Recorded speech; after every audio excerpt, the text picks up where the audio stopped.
విపరీత మానసిక స్థితులు మీ ప్రగతి చక్రాలకు నిరోధకాలు.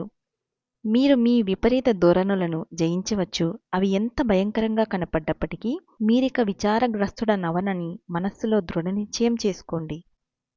మీరు నిశ్చయం చేసుకున్నప్పటికీ ఆ స్థితి వస్తే దాన్ని తీసుకువచ్చిన కారణాన్ని విశ్లేషించండి. దాని గురించి నిర్మాణాత్మకంగా ఏదైనా చెయ్యండి. ఉదాసీనంగా పనులు చేస్తూ పోకండి. మీ ధోరణి అదే కనుక అయినట్లయితే, ఎందుకంటే ఉదాసీన స్థితే అన్నిటికన్నా చెడ్డదైన మానసిక స్థితి. అలాంటి సమయాల్లో మిమ్మల్ని సృష్టించింది మీరు కాదనే విషయాన్ని గుర్తు చేసుకోండి. భగవంతుడు మిమ్మల్ని సృష్టించాడు. ఈ ప్రపంచాన్ని ఆయన మీకోసం నడుపుతున్నాడు. మీ పని ఏదైనా దాన్ని ఉత్సాహవంతంగా ఆయన కోసం చేయండి. మిమ్మల్ని మీరు సృజనాత్మకమైన పనుల్లో కార్యవిగ్రుల్ని చేసుకోండి. ఎందుకంటే ఆయన మీకు అనంతమైన శక్తిని ఇచ్చాడు. విచారపు మత్తులో పడి కొట్టుకుంటూ మిమ్మల్ని మీరు మానసికంగా పరాజితుల్ని చేసుకోవడానికి మీకెంత ధైర్యం? నాశనం చేసే ఈ మానసిక స్థితుల నుండి మిమ్మల్ని మీరు విముక్తి చేసుకోండి.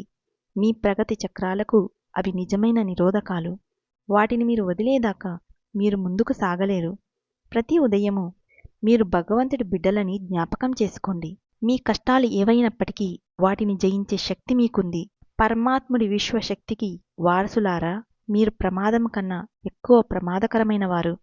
ఒక తెలివైన పిల్లవాడు సులువైన సమస్యల మీద పనిచేయడాన్ని లెక్క చెయ్యడు. అతడు కష్టమైన సమస్యల సవాలును ఆనందిస్తాడు. కానీ చాలామంది జీవితపు సమస్యలకు భయపడుతున్నారు. నేను వాటిని చూసి ఎన్నడూ భయపడలేదు. ఎందుకంటే నేను ఎప్పుడూ ఇలా ప్రార్థించాను: ఈశ్వరా, నీ శక్తి నాలో పెరగాలి. నీ సహాయంతో నా సమస్యలను ఎల్లప్పుడూ అధిగమించడానికి కావలసిన అనుకూలమైన మనస్థితిలో నన్ను ఉంచు. మీరింక ఎంతమాత్రమో ఆలోచించలేని విధంగా ఒక సమస్యను గురించి నిర్మాణాత్మకంగా అన్ని కోణాలలోనూ ఆలోచించండి. నేను ఒక సమస్యకు పరిష్కారాన్ని చేపట్టినప్పుడు ఆ సమస్య పరిష్కారానికి కావలసిన అన్ని సాధ్యమైన సోపానాలను పూర్తిగా ఆలోచిస్తాను. నేను నిజాయితీగా నేను నా అత్యుత్తమమైనది చేయగలిగినంత బాగా చేశాను, నేను చేయగలిగినదంతా అదే అని అంటాను. తరువాత నేను దాని గురించి మర్చిపోతాను. తన సమస్యకు సంబంధించిన చింతను తన మనస్సులోనే ఉంచుకునే మనిషి విచారగ్రస్తుడవుతాడు. అలా ఉండకండి. ఏదైనా సమస్య ఎదురైనప్పుడు దానిమీదే చూపు నిలిపే బదులు మిమ్మల్ని దాని నుంచి తప్పించడానికి చేయవలసిన అన్ని సాధ్యమైన పనిచేసే దారులను ఆలోచించండి. మీకు ఆలోచించే సామర్థ్యం లేకపోతే మీ ప్రత్యేకమైన సమస్యను ఇతరులకు వచ్చిన అలాంటి సమస్యలతో పోల్చి చూడండి.